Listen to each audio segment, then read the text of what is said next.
High, আমি রূপম। আজকে আমার সাথে রয়েছে দেবালয় দা। আমি বহুবার দেবালয়দার ইন্টারভিউ করার চেষ্টা করেছি, দেবালয় আমাকে ইন্টারভিউ দেয়। তো আজকে ফাইনালি দেবালয়দার ইন্টারভিউ আমি করছি। আমার খুব পছন্দের মানুষ। কেমন আছে দেবালয় দা? আমি খুব ভালো আছি, কিন্তু একটু বলি, আমার ইন্টারভিউ করার টাইম চাইলে আমি ইন্টারভিউ দেবো না, এটা হতে পারে? আমার ইন্টারভিউ করে কি হবে? আমি সেলিব্রিটি। আচ্ছা, তোর নাম্বার উঠবে না। আচ্ছা, কিন্তু তুমি তো খুব পছন্দের পরিচালক। তোর পছন্দ, তুই বাড়ি থেকে গল্প কর না আমার সঙ্গে। আচ্ছা আচ্ছা আচ্ছা, ঠিক আছে, আমরা ইন্টারভিউতে আসি। আমার প্রথম জিজ্ঞাসা, তোমার সিরিজ আসছে, সিরিজ নিয়ে আমরা কথা বলবো, তবে আমার জিজ্ঞাসা হচ্ছে, তোমার বাদামি হায়না যখন এলো তখন তুমি একটা চ্যালেঞ্জ করেছিলে। তার আগে বলে রাখি, তুমি অনুরাগ কাশ্যপের সাথে কাজ করেছো ব্ল্যাক ফ্রাইডেতে। তো তুমি অনুরাগ কাশ্যপকে চ্যালেঞ্জ করলে যদি উনি এটা দেখে ঘাটিয়া বলেন, তুমি ঘাটিয়া ছবি বানানো বন্ধ করে দেবে। অনুরাগ কাশ্যপ কি জানিয়েছে কিছু? না, মনে হয় তোমার খেয়ে কাজ নেই কোনো। আমরা বাংলা ছবির প্রমোশন করছি, তাতেও বলবে। আচ্ছা, বড় বড় খেলা খেলছে। আচ্ছা আচ্ছা, দেবালয় দা, এই প্রশ্নের ইয়েতেই বলো তুমি আমাকে, যে এই যে অনুরাগ কাশ্যপের বাংলা ছবিকে ঘাটিয়া বলা, এটা তুমি কতটা সহমত পোষণ করো আর কতটা করো না? এটা না, ওটা অন্য জায়গায় চলে গেছে।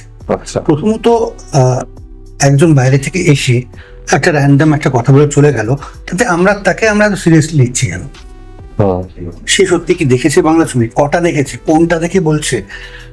কিন্তু তার বাইরেও এই যে লোকের দুদিকেই রিয়াকশন, পজিটিভ বা নেগেটিভ, যারা রেগে যাচ্ছে আর যারা সমর্থন করছে, দুজনকে আমার একটা কথাই বলার, আমরা আসলে এতদিন ওয়েট করেছি কেন একটা লোক এসে বলবে? এটা তো অনেক আগেই আমাদের বলা উচিত ছিল নিজেদের। আমরা নিজেদের শুধু নিজেদের পিঠ চাপড়াই, কিন্তু আমরা নিজেরা এটা বলি না যে আমরা কাজ করতে পারছি না। আর কেউ যদি চেষ্টাও করে, তখন তাকে দেখা হবে সে কত সাকসেসফুল হচ্ছে কিনা হচ্ছে। দেখ, পুরো বাংলা ছবিটা হয়ে গেছে এখন যে তার কত বক্স অফিস, সেটা নিয়ে আলোচনা হচ্ছে এবং ফেসবুকে পোস্ট করা হয়। যারা সিনেমা নিয়ে লেখে তারাও পোস্ট করছে যে বাংলা ছবি কত টাকা, কোন ছবি কত টাকা রোজগার করছে, ফার্স্ট, সেকেন্ড, থার্ড, ফোর্থ। এইটা তো কালচার নয়, তাই না? আলটিমেটলি বক্স অফিসটা ইম্পর্টেন্ট। হ্যাঁ, তাহলে বক্স অফিসে ঠিক আছে, যা বিজনেস করছে। এবার বাংলা ছবি তাহলে কোয়ালিটি নিয়ে তো কেউ কথা বলছে, তাই না? এবার সেখানে হঠাৎ কেউ যদি বলে যে বাংলা ছবি ঘাটিয়া, তাতে এত রিয়াক্ট করে কি আছে? আমরা জানি, আমরা তো বক্স অফিস নিয়ে কথা বলছি, আমরা তো কোয়ালিটি নিয়ে কথা বলছি না। আচ্ছা আচ্ছা, বোকা বাক্সতে বন্দি তোমার আপকামিং শো হইচইতে আসছে।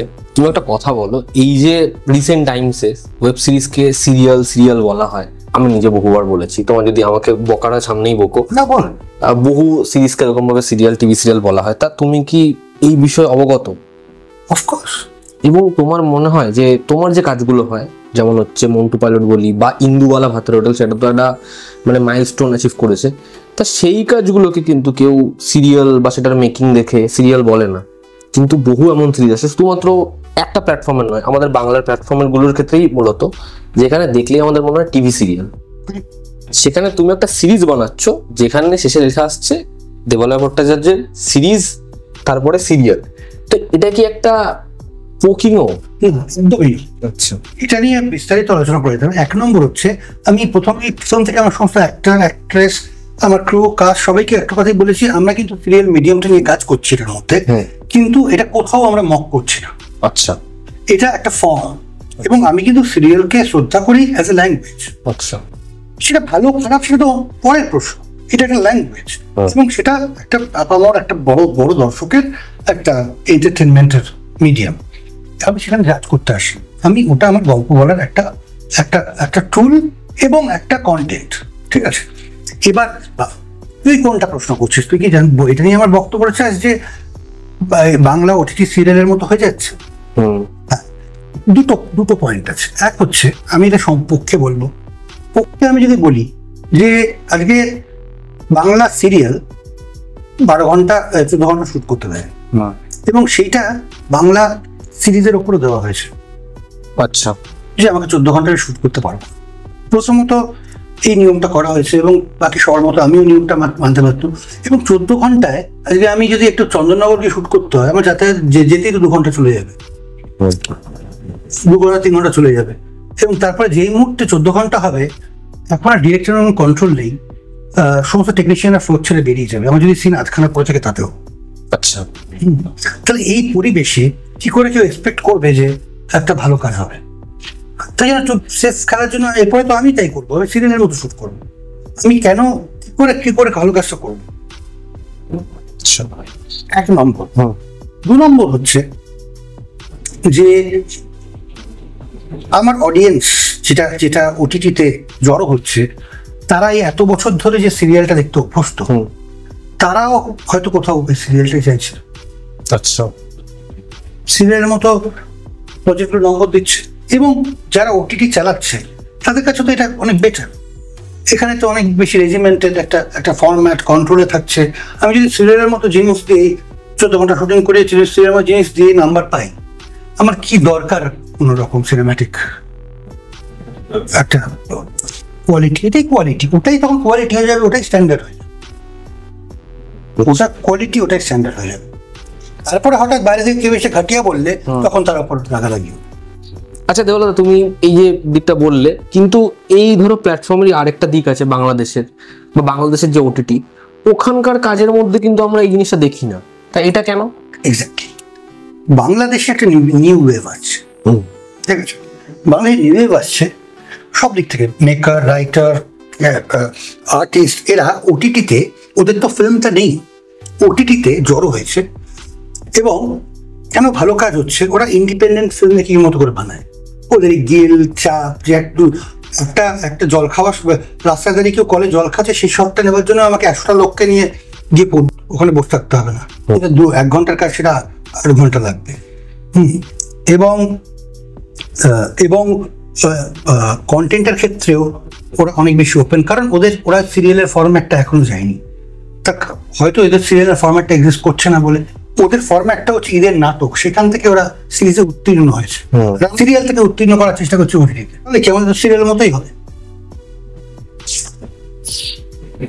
আচ্ছা, এই যে একটা ইলিউশন ওয়ার্ল্ড দেখানো হচ্ছে, যেটার কোনো এক্সিস্টেন্স হয়তো নেই, একটা ক্যারেক্টার যে প্রিজনার, এবার তোমার এই যে ট্রেলারটা, সেটা দেখে মনে হয় সোলাঙ্কির ক্যারেক্টারটা ওরকম একটা ইলিউশনে ঢুকে গেছে, সে একজন বন্দী। সিরিয়ালের রিয়েলিটিটা ওর রিয়েলিটি হয়ে যাচ্ছে, আর যে রিয়েল এক্সিস্টেন্সটা সেটা কোথাও খুঁজে পাচ্ছে না। তো আমাকে বলো, এই ভাবনাটা কিভাবে? ভাবনাটা আমার অ্যাকচুয়ালি সত্যি বলবো, আমি যখন টানা শুট করি, 20 ঘন্টা 22 ঘন্টা শুট করি, কারণ আমার নাম্বার অফ ডেজ কম থাকে, ওরা 20 ঘন্টা 22 ঘন্টা করে শুট করতে করতে ডে নাইট সব গুলিয়ে যায়, রাতে দিন শুট করতে, দিনে শুট করছে, বৃষ্টি হচ্ছে, শীতকাল হচ্ছে, গরমকাল হচ্ছে, 20 দিন পরে বাড়ি ঢুকি, তারপর আগে তো রোজ এসছি, ঘুমিয়ে চলে গেছি, ঢুকি, আমার 2-3 দিন লাগে আবার বাইরের পৃথিবীর সঙ্গে রিলেট করতে। আচ্ছা, মনে হয় যেন আমি কোনো কানেক্ট করতে পারছি না, আমি একটা সেটে এসে ঢুকেছি। আচ্ছা, যেখানে আমার স্ত্রী, আমার ছেলে, আমার বন্ধুরা, বাড়ি, এটা একটা অন্য পৃথিবী, আমি ওইখানে বিলং করতাম, এখানে এরকম 2-3 দিন আমার লাগে আমার নর্মাল সেন্সেস গুলো, মেমোরিজ গুলো সব ফিরে পেতে। তখন আমার মনে হতো, এবং সেটা আমার বন্ধুদের সঙ্গে কথা বলে, যারা টেলিভিশনে দীর্ঘদিন কাজ করছে, তারা কি ফিল করে, কারণ তারা বছরের পর বছর পেয়ে যাচ্ছে, তাদের এলিয়েনেশনটা হয়, কিন্তু সেটা হয়, সেইটা আমার অ্যাকচুয়ালি মোটিভেশন, যেখান থেকে আমি এটাকে থ্রিলারের মতো করে সাজিয়েছি পুরোটা। এটা কমপ্লিট থ্রিলার, এবং এটা কিন্তু খুব, এটা কোনো হাই থট নয়, ভেরি ভেরি এন্টারটেইনিং থ্রিলার। আচ্ছা, হাই থট নিয়ে আমার প্রশ্ন, তোমার এই যে কাজগুলো দেওয়া এত হাই থট থাকে, আমার মনে হয় আমি তোমাকে বলেছিলাম যে ইন্দুবালা আসল যে টেক্সট, যেটা সেখানে যেরকম গল্প, এবং তোমার সিরিজের যেরকম ভাবে স্ক্রিন প্লে, এই যে ম্যাচ কাট করা, এই যে প্রত্যেকটা সিকোয়েন্সের সাথে খাওয়ারের সাদৃশ্য রাখা, সেটা থেকে ক্যারেক্টার ঢুকছে, দরজা খুলছে, দরজা বন্ধ হচ্ছে, অন্যজনের দরজা বন্ধ হচ্ছে, তো ওই স্ক্রিন প্লেটাও এতটা তুমি সেটার মধ্যে ক্রিস ক্রস করো, এত নন লিনিয়ার ওয়েতে বলো। ড্রাকুলা স্যার তো আমাদের বুঝতে 3-4 বার দেখতে হয়েছিল, বাদামি হায়না আমি হলে 2 বার দেখেছি। তো এই যে একটা ন্যারেটিভ, যেটা খুব হাই থট হবে, একটা সিম্পল গল্প হলো, সেটা এতবার কাটা হবে, এটার জন্য তোমার কোনটা বেশি নির্ভরশীল, প্রি প্রোডাকশন না পোস্ট? প্রি প্রোডাকশন আমি পছন্দ করি না। আচ্ছা, প্রি প্রোডাকশন একদম ভালো লাগে না, আচ্ছা, কারণ প্রি প্রোডাকশন এখানে কিছু হয় না। আমি যে বাড়িটা দেখে আসবো শুটিং এ, সে বাড়িটা পাবো, যে গাড়িটা দেখবো সেই গাড়িটা বানিয়ে পাবো না, যে আর্টিস্ট ঠিক করবো সেই আর্টিস্টের ডেট পাবো না, কারণ পুরোটা এত কে ওঠে। তো আমি ওপরওয়ালা ছেড়ে দিই, মোটামুটি প্ল্যান করে আমরা নেমে দিয়ে করতে আরম্ভ করি। আচ্ছা হ্যাঁ, কিন্তু আমি জানি ডেজটা কম, আমরা হয়তো গ্যাপ দিই মাঝখানে মাঝখানে, দিয়ে রেডি হতে হতে হতে শ্যুট করি, এবং সেই অনুযায়ী আমাদের স্ক্রিপ্ট চেঞ্জ হয়। লোকেশন না পেলে, লোকেশন চেঞ্জ হলে স্ক্রিপ্ট চেঞ্জ হয়ে যায়, তাড়াতাড়ি ব্যাক আপ করতে হলে স্ক্রিপ্ট চেঞ্জ হয়ে যাবে। এইভাবে কিন্তু পুরোটা আমারটা খুব অর্গানিক প্রসেস, এবং আর্টিস্টরাও বলে খুব অর্গানিক প্রসেস। তারা দু এক পরে আস্তে আস্তে আস্তে যারা কাজ করে নিচ্ছে করবে, বাকিরা যায় সেটার সঙ্গে। এবং আমার মনে হয় সিনেমা তো তাই, সিনেমা তো আর একটা রিহার্সাল রুমে রিহার্সাল করে গিয়ে শুট করলাম, সেটা দরকার হতো যখন স্টকের দাম বেশি ছিল। এখন তো আমরা ডিজিটাল, তাহলে কেন ব্যাপারটা অর্গানিক হবে না? কেন কেন কেন ওই স্থান কাল পাত্র তার আলো বাতাস সবকিছু নিয়ে গ্রো করবে না? সিনেমাটা গ্রো করতে হবে, ইভলভ করতে হবে। এবং আমার গল্পটা যতক্ষণ না ফাইনালি এডিট হয়ে দাঁড়ায়, আমি কিন্তু জানিও না দাঁড়াবে কিনা। আচ্ছা ইন্দুবালার একটা এপিসোড গোটা আমাদের এডিটে দাঁড়িয়েছে, তাকে জানতামই না। আচ্ছা আচ্ছা বলো, আমি তোমার সম্পর্কে শুনেছি এমন যে তুমি নাকি সেটে বসে বহু সময় স্ক্রিপ্ট লিখছো, ডায়ালগস লিখছো, এবং সেই ডায়লগটাই হয়তো আমাদের সব থেকে বেশি পছন্দ হয়েছে। হ্যাঁ, আমি সেটা করি, হ্যাঁ করতাম খুব বেশি, এখনো করি। এখন ইদানিং আমি একটু অর্গানাইজ হয়েছি, কারণ আমার যে অ্যাসোসিয়েট সে এখন খুব ম্যাচুয়ার করেছে, সে আমার লেখাকে অনেকটা হেল্প করে এবং লেখে, স্ক্রিন প্লে লেখে, তৃষা নন্দী। ও তাই জন্য অনেকটা ব্যাপারটাকে অর্গানাইজ করতে আমি হেল্প করেছে। কারণ আমি প্রচন্ড স্ক্যাটার ব্রেন, আমি কিন্তু প্রতিদিন আগে come up with new idea.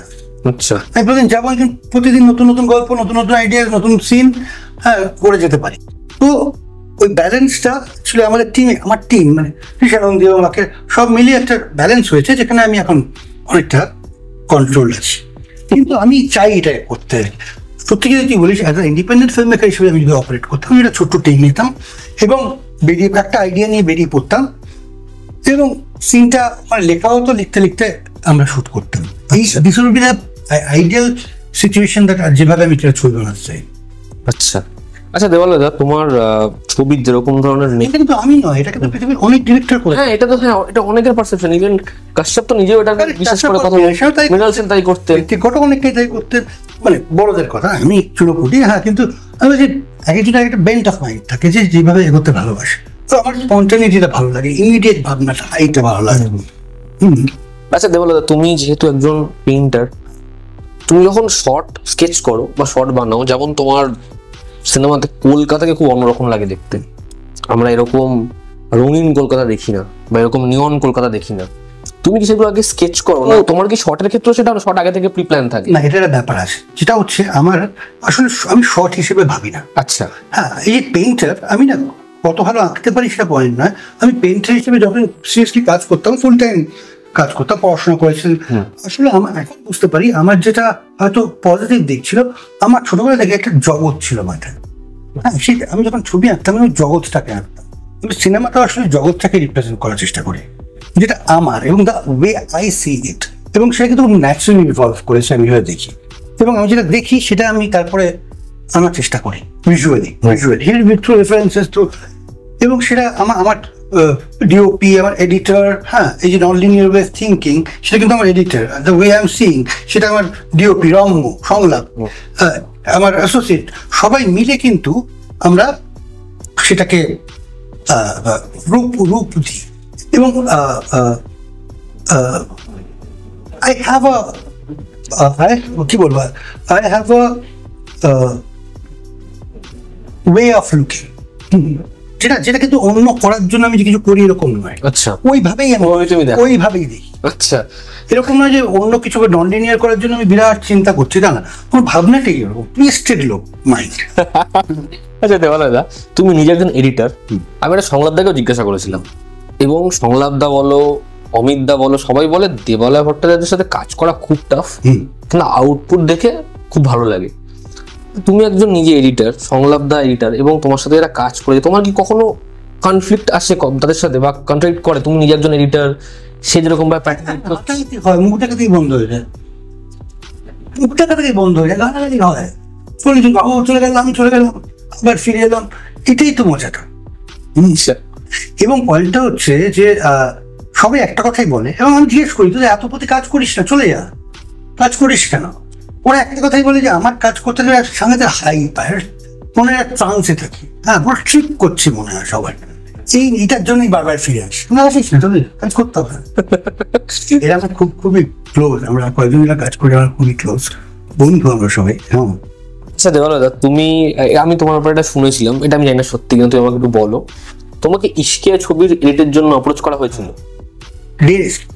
না, ইশকিয়া ইশকিয়া অভিষেক চবের, হ্যাঁ হ্যাঁ। তুমি সে এইটা করোনি সেই ছবি? তখন আমি আমি আমি হিন্দিতে একটা ছবি করেছিলাম, হ্যাঁ, প্রীতিশ নদীর প্রডিউস করেছিল ছবিটা, তখন আটকে ছিল কারণ তখন ওই মার্কেট ক্র্যাশ করে, ছোট ছবি ছিল নিজেরা কলকাতায় শুট করেছিলাম। ওটা তখন একটা চেষ্টা চলছিল যে আমি কি করে শেষ করে ওটা ইয়ে করবো, আচ্ছা, আমি টাইম দিতে পারিনি বলে। অভিষেক আমার বহু বন্ধু ছিল, আমরা তখন অ্যাকচুয়ালি সঙ্গে করতাম, ওটা অন্য করে গেছে, করতে পারিনি। তুমি এক সময় রিভিউয়ারদেরকে নিয়ে কিছু কথা বলেছিলে, কিন্তু তোমার সাথে আমার বহুবার ইন্টারাকশন হয়েছে, আমি বলতে চাই বহুবার কথা হয়েছে। তখন দেবালয়দা আমাকে বলেছে কাজ খারাপ লাগলে খারাপই বলবি, আর যদি ভালো লাগে সেটাও বলবি। তা তোমার ধরো কোনো রিভিউ পড়ে, আমি তোমার একবার একটা কমেন্টও দেখেছিলাম যেখানে তুমি কোনো রিভিউয়ারকে নিয়ে পার্টিকুলার কিছু বলেছিলে।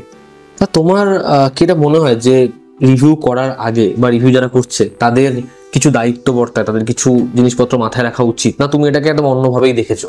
না, আমার কাছে খুব বেসিক প্রশ্ন আছে, পয়েন্ট আছে। আমি একটু আগে বলছিলাম যে আমাকে ভালো রিভিউ না অর্জন করতে হয়, যেতে ভালো কাজ করে। কিন্তু এখানে যখন দেখি কিছু লোক তারা সেলিব্রিটি বলে খারাপ কাজ হলেও ভালো রিভিউ পাচ্ছে, তখন আমার গায়ে লাগে। আচ্ছা, এবং আমার মনে হয় আমি সফট টার্গেট, আমাকে আসলে খারাপ বলাটা হয়েছি, কারণ আমি সেলিব্রিটি নই।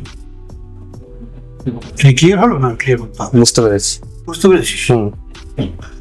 তো আমার সেটা নিয়ে প্রবলেম, যে আমাকে সফট টার্গেট বানিও না। যেহেতু আমি পাওয়ার প্লেটা করি না বা নেই পাওয়ার প্লেতে, আমি নিজের মতো চুপচাপ কাজ করি, মিডিয়া থেকে দূরে থাকি, সবার থেকে দূরে থাকি। আমি কাজ করছি, ভালো লাগে ভালো বলো, খারাপ বলো, কিন্তু যদি আমাকে আক্রমণ করো তাহলে কিন্তু মানে আমাকে খারাপ বলো, সেটা অধিকার একজন রিভিউয়ারের বলা, কিন্তু তাহলে কিন্তু যে লোকটা পাশে খারাপ করছে তাকেও খারাপ বলতে হবে, তখন থেকে তুমি ভালো বলবে, সেটা তো মানবো না, তাহলে তো আমি রাত্রেবেলা গালাগালিটা করবো। সত্যি আমি কিছু হারাবার নেই, কি হারাবো? এত বছর ধরে কাজ করছি, আমি তো সাকসেস চাই না, আমি ওটুকু সাকসেস চাই যাতে আমি পরের কাজটা করতে পারি। এর থেকে আমি সাকসেস করে দিতে চাইনি, বাড়ি গাড়ি ভালো খেয়ে চাই, শুনতে পারে মিষ্টি হলে হয়। আচ্ছা দেবালয়দা, তোমার বাদামি হায়না সেই সিনেমাটা আসলো, সিনেমাটা ক্রিটিক্সের মন খুব জয় করলো, সেটা বক্স অফিসে সাফল্য আনতে পারেনি। তোমার সিরিজ আসছে, তা তুমি আমাকে বলো যে তোমার এই যে একটা সিরিজ, একটা এরকম সিনেমাটা এরকম ভাবে পুরো যেরকম ছবির ন্যারেটিভ আমি একটু আগে কথা বললাম, সেটা পুরোপুরি আউট অফ দ্য বক্স। আবার একটা কাজ আসে যেটা ভীষণ ড্রামা, যেটা দেখে লোকে কেঁদে ভাসিয়ে দেবে, আবার একটা কাজ যেটা সিরিয়ালকে মক না করে। তো এই যে একটা কাজ আর একটা কাজের থেকে এরকম ভাবে আলাদা, তো তোমার কখনো মনে হয় না যে লোকে ড্রাকুলা স্যারটা এত পরিমাণে নিল, আমি ওরকমই একটা কাজ বানাই, বা ইন্দুবালা লোকে নিল, আমি এরকমই একটা কাজ বানাই, এরকম মনে হয় না? সেটা তুমি এক্সপেক্ট করছো যে আমি ইন্দুবালার তেমন লোককে কাঁদিয়েছি, পরেরটা সুন্দর সুন্দর গান থাকবে, কাঁদাবো, সেটা করলাম না।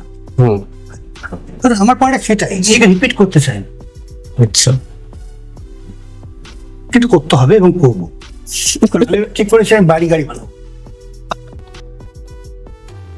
যা আমি চাই না কিছু, আমি চাই পর বছর 4টে প্রজেক্ট করবো, বাড়ি গাড়ি বানাবো, কি হবে এখানে অন্যরকম কাজ করি, 14 ঘন্টা সিরিয়ালই বানাতে হবে, তাহলে এবার থেকে সিরিজ গুলো আমার সিরিয়ালের মতো হবে, পরিষ্কার বললাম, দর্শকজন এক্সপেক্ট না করে, না হলে সবাই মিলে ইন্ডাস্ট্রি সবাই বলুন যে 14 ঘন্টায় ভালো কাজ করা সম্ভব না, 14 ঘন্টা তুলে দেওয়া হোক, যেখানে আমরা একটা সিনেমার মতো করে সিরিজ শুট করি, সেখানে কেন 14 ঘন্টা হবে? কেউ বলবে না, কারোর কিচ্ছু এসে যাবে, ঠিক আছে, লোকে তো সিরিয়াল থেকে খুশি আছে, কি দরকার? আমার ইন্দুবালা আসলে দরকার নেই, আর সিনেমার ক্ষেত্রে তো বাদে দিলাম, সেখানে আলটিমেটলি তো বক্স অফিস ফ্যাক্টর, এবং ইয়াং অডিয়েন্স বাংলা ছবি দেখে না, কেন দেখে না, যারা দেখে তাদের জন্য চেষ্টা করবো বানাতে, দেখে হাওয়া করে যদি কান্না আসে, চেষ্টা করবো, আমি করতে চাই, কারণ আমিও সাকসেস চাই, যাতে যেটুকু সাকসেস পরের ছবিটা কেউ আমাকে প্রডিউস করবে। কিন্তু কান্না ছাড়া অন্য ইমোশনও আছে, কমেডি আছে, থ্রিলার আছে, অন্য গল্প আছে, কান্না আর ডিটেকটিভ ছিল। তুমি অডিয়েন্সের জন্য তোমার আপকামিং শো নিয়ে কিছু বলো। 21শে জুন আসছে বোকা বাক্সতে বন্দি, এটা একেবারেই হাই থট কিছু নয়, ভয় পাবেন না, এটা একদম উপভোগ করার মতো একটা থ্রিলার, আপনারা অবশ্যই দেখবেন এবং ভালো লাগলে জানাবেন, খারাপ লাগলেও জানাবেন। আমি জানি এটা রূপম একটা সাংঘাতিক কঠোর একটা রিভিউ করে খুব তাড়াতাড়ি ছাড়বে। আমার করাটা কান্ডে। থ্যাংক ইউ দাদা, থ্যাংক ইউ।